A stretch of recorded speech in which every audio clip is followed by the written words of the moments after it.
통일부 장관은 이제 국회 인사청문회를 거쳐야 합니다. 근데 야당에서 좀 반발이 있습니다. 어떤 이유 때문입니까?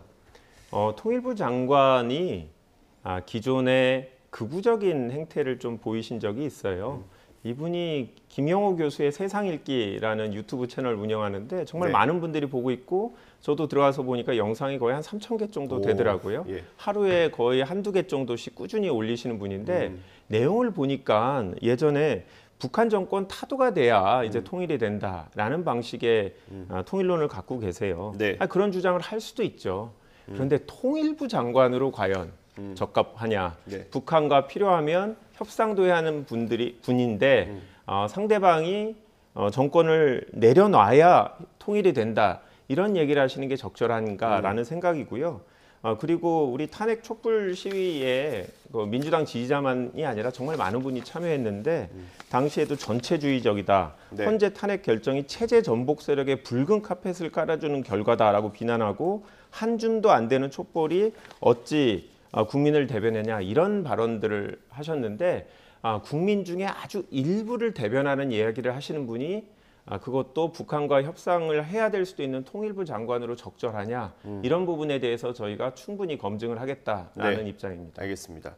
이 통일부의 설립 목적, 임무를 보면 남북 대화, 교류, 협력, 인도 지원에 관한 정책 수립, 북한 정세 분석, 통일교육 홍보 뭐 이런 걸 관장하게 돼 있는데 말씀해 주신 대로 좀 그런 발언들이 있었던 건 맞는 것 같습니다. 제가 어느 인터넷 매체에 올라온 기고문을 봤는데 저런 표현들이 있더라고요.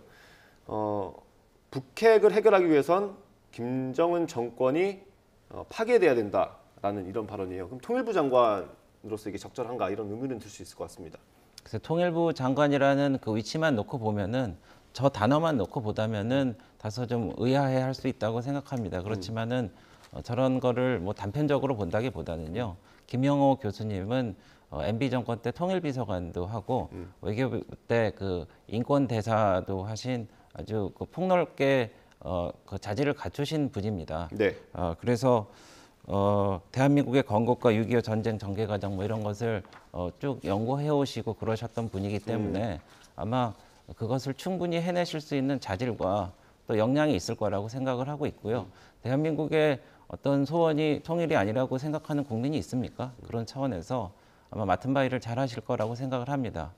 근데 한편으로 지난번에 그 NLL 계열이었던 이인영 장관의 예도 제가 생각해 보게 되는데요. 네. 사실 뭐 북한의 술과 우리나라 약품을 바꾸자 연평도 해전 10주년 때 무슨 남북 경협을 해야 된다 그래서 너무 좀 묻지마 남북 관계 좀 그 화해 뭐 이렇게 가자고 했는데 결국은 지난 정권 때 우리가 남북 정상회담을 3번이나 했지 않습니까? 예. 근데 그런 묻지마 퍼주기의 결과가 그 미사일이 저희 머리 위로 날아다니고요.